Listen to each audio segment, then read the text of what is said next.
everyone, and welcome to the God Place. Today, I have my beautiful friend, Ani Williams.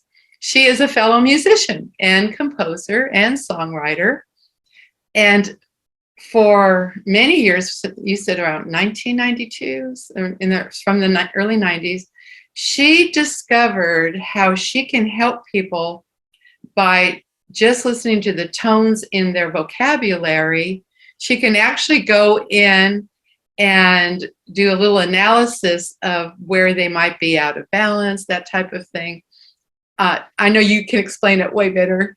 So first of all, before we get started, I want to encourage you to go to Ani Williams, that's ANI Williams.com, where you can listen to her music and see her articles on many, many things.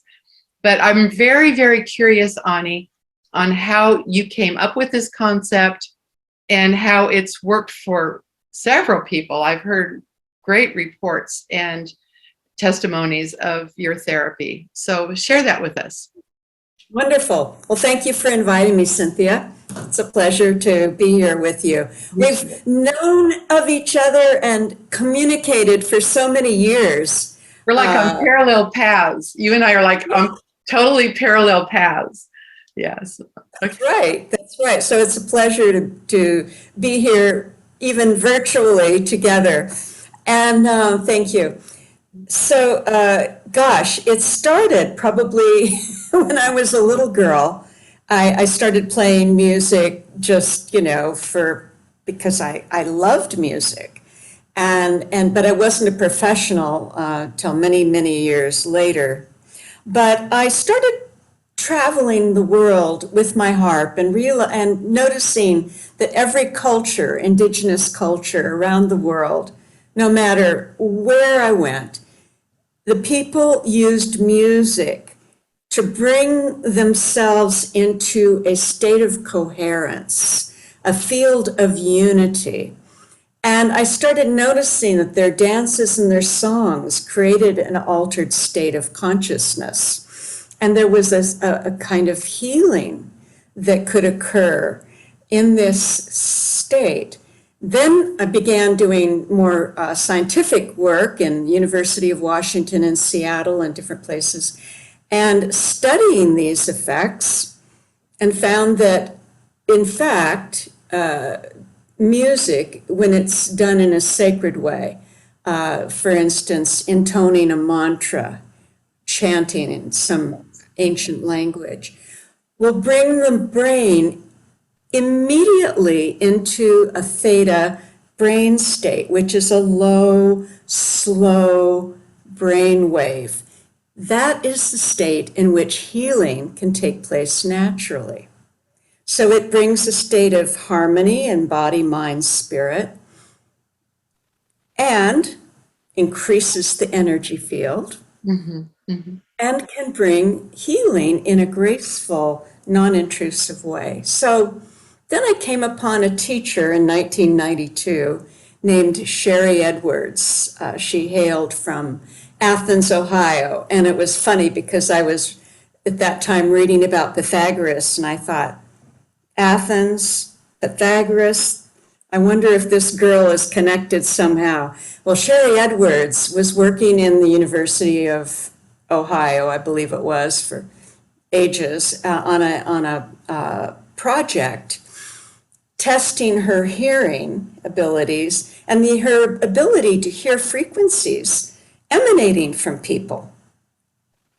And so she had this talent, but how to teach that to others. So she developed what's called voice analysis, and that's what I do. And it's simply listening to individual voices and finding the pattern of sound, of frequencies in each voice. And that pattern tells a story. It tells the story of the state of one's being and potential that might be latent for creativity, for healing, for well-being on every level. So I started practicing that pretty quickly after studying with her, and developed it into the system that I use now, where I I don't see so many clients anymore, but I still see clients, and mainly teaching how people how to do this work, because it is fantastic. It sounds strange, but actually, if people do a little search, there are articles in the Wall Street Journal.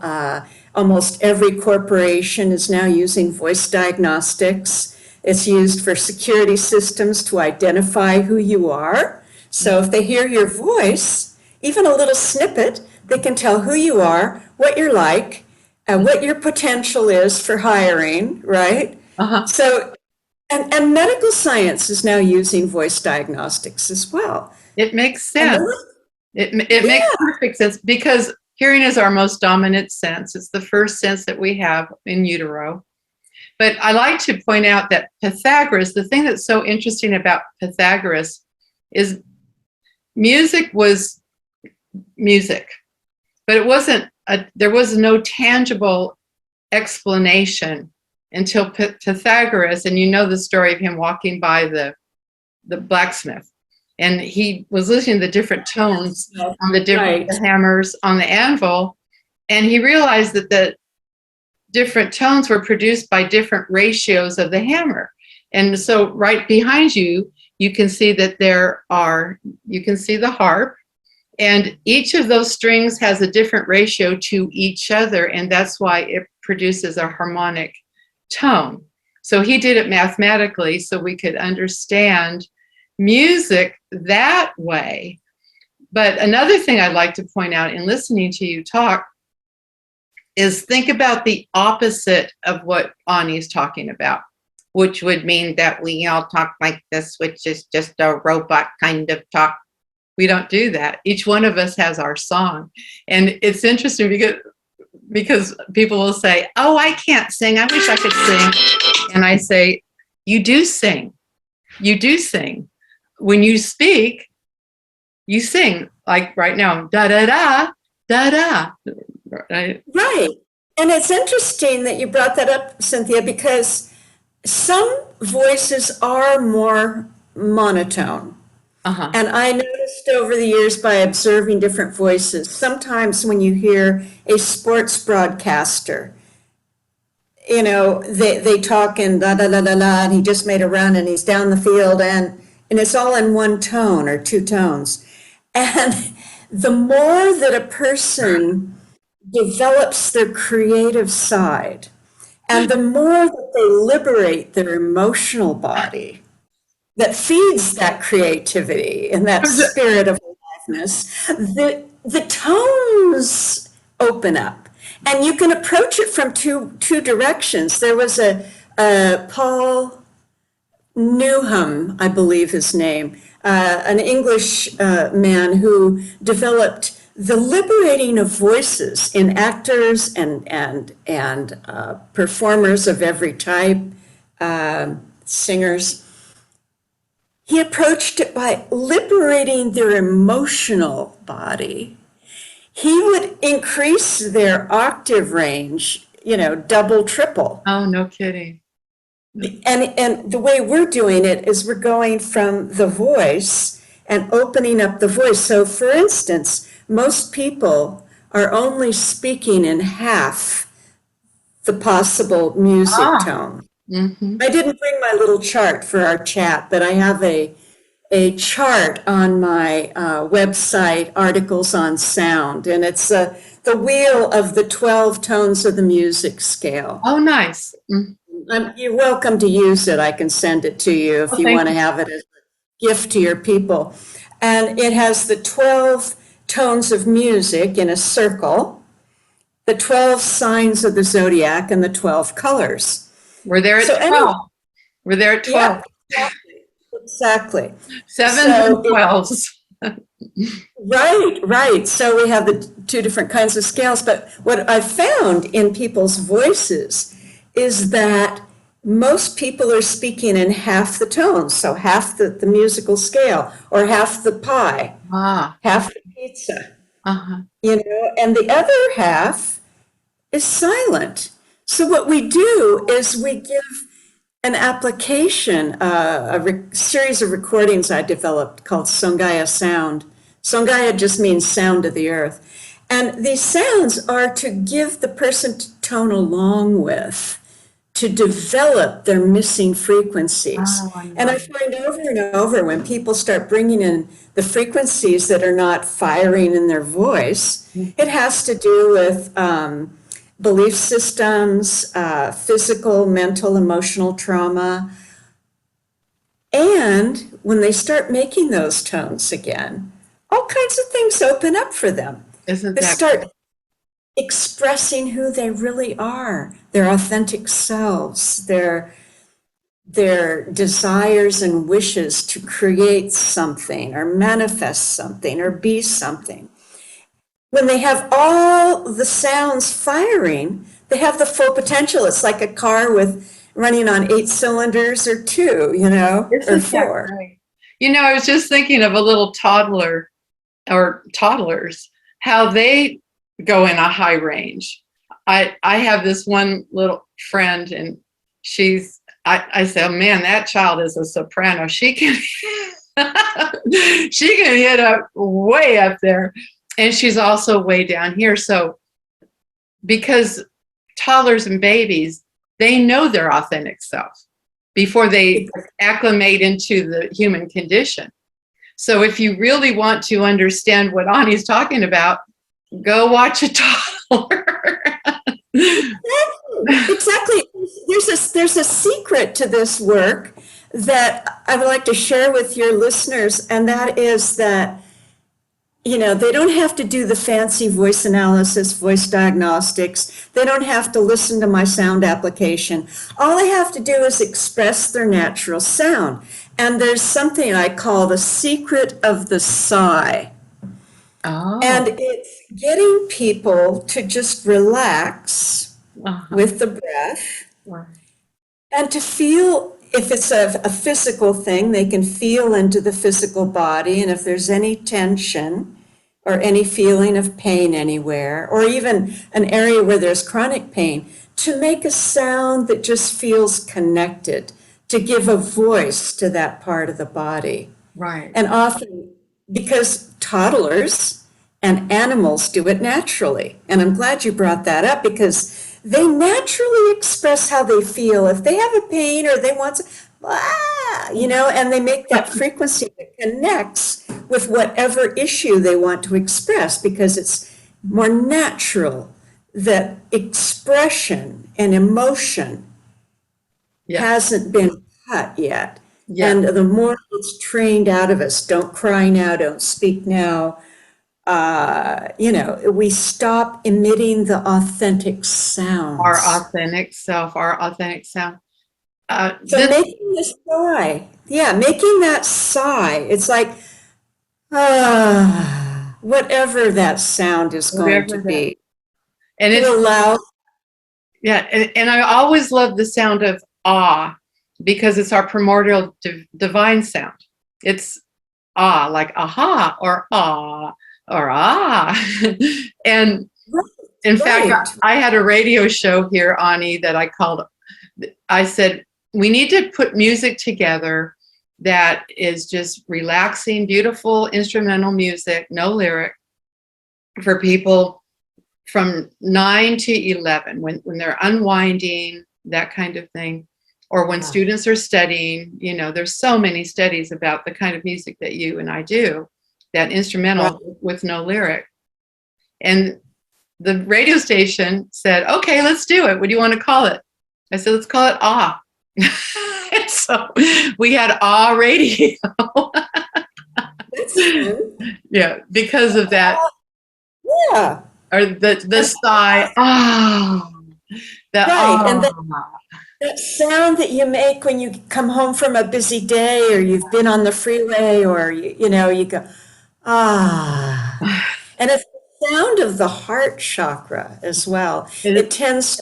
Each vowel sound has a relationship of activity, and the ah tends to open up the chest region and open up the heart area. The ah. I'm glad you said that. Now, I had heard about toning. I had been listening to something on, I think Deepak Chopra was talking about it or something. And I remember being on the interstate in Tennessee, and it was bumper to bumper traffic. And I had heard about it, and my head, just for some reason, I was getting this headache. And it said, just, you can find your vowel. So I just chose E for some reason. And I just went, E. I just started doing that, and the headache went away.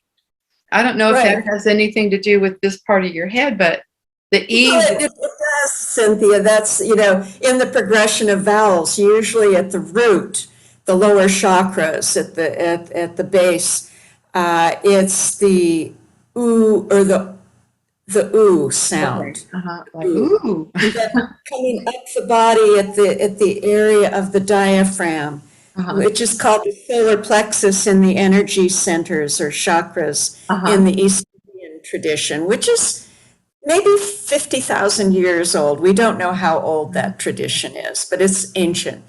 You come up to the O, and then the ah, the heart. I'm sorry, this thing keeps going off. I thought I turned it off. The eh for the throat, and the E relates to the higher chakras in the head area. Right. So what you did intuitively is connected with an ancient tradition of the vowel associations with the different centers. Yeah, my headache went away. I was amazed at that. But it's interesting, though, when you're doing therapy or you're understanding your spiritual connection, because music is so powerful.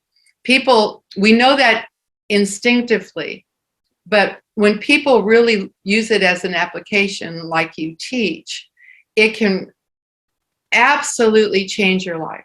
Absolutely. And but it's a beautiful way to get into that place where that's, I think some people call the gap, that place of higher consciousness.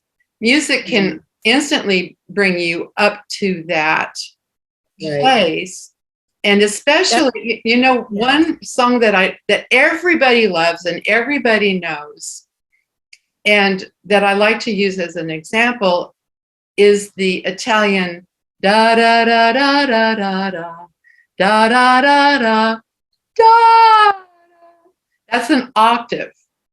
And the way that he pauses, that's Puccini, and the way that he pauses, la da da da, la, right? That octave there, and you can feel your spirit lift in that one little place. And that's why so many use that. They use it on You Got Talent or America's Got Talent. They like to sing that one because it's a winner song. That was how I first discovered that I wanted to explore music more thoroughly, because I noticed that when I was first starting out as a public musician and playing my harp for different events or different groups, everybody came up to this high level, and I also did. I sometimes went into totally altered states, and I thought, what is this? Wow. And if not everybody needs to be a musician, though, and that's an important thing to stress, that as you were demonstrating there, just humming and singing naturally. You are an instrument. You are an instrument. Like that brings in a state of coherence. Yes. That alters the brain state. It helps to relax us and heal. It increases the capacity of the brain to learn. They used, the certain frequencies like Schumann resonance in the old days for super learning, etc., because they knew it brought the brain into alpha and then verging on theta. Explain Schumann resonance really. Well, it's I'm not an expert on this. Yeah, me neither, but I've heard it many times. And so tell me what you know about it, because I think it's fascinating. It was named for a man named Schumann who discovered a particular dominant frequency that was created naturally by the earth, and it was measured by, I believe, measuring the sound waves that are created, or energy waves, between the ionosphere of the earth, which is like a blanket around the earth, and how the waves frequencies bounce back and forth. And it was measured to be about 8 point whatever it was hertz, or waves cycles per second. 8.31, I think it was. I haven't talked about this in a long time. And what they found, though, is that there are many dominant frequencies that occur. It's not just the Schumann at about 8 cycles per second.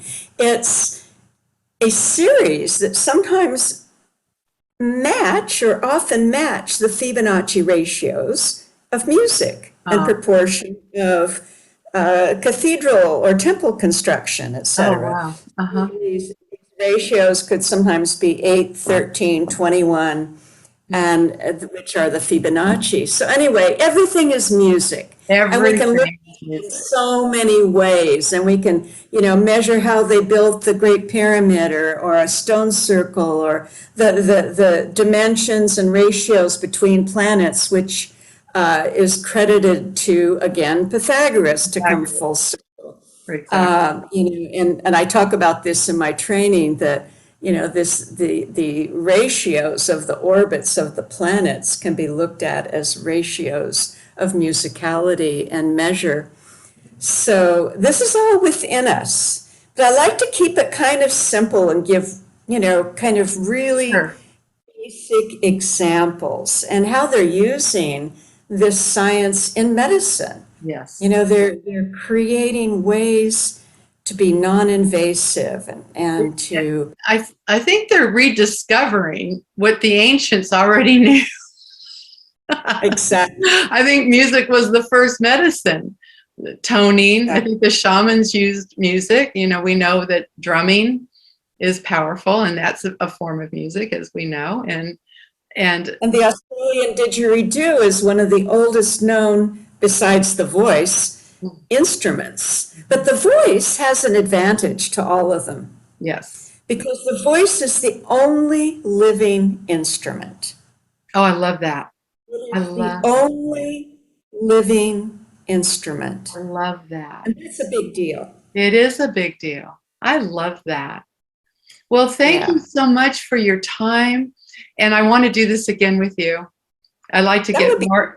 I'd love to get more in the music for sure. When your book gets written, we're going to get you back. In the meantime, everybody, go to Ani, ANI, Williams.com and go exploring. It'll take you hours to go through her website and see everything that you've done. Thank you for what you've done for so many. You've for Cynthia. Opening their heart chakra, for opening their understanding of their authentic self through your music. And I went to Glastonbury with our friend Laren, and so you weren't on that trip, but you were. I don't know how to put that exactly, but your presence was always there. We spoke about you all the time. So thank you for everything. And boy, we could talk forever about everything that you've done. And so everybody, make sure you go to her website, AniWilliams.com, and I tell you namaste, my dear friend. Thank you. Thank you so much, Cynthia. All right.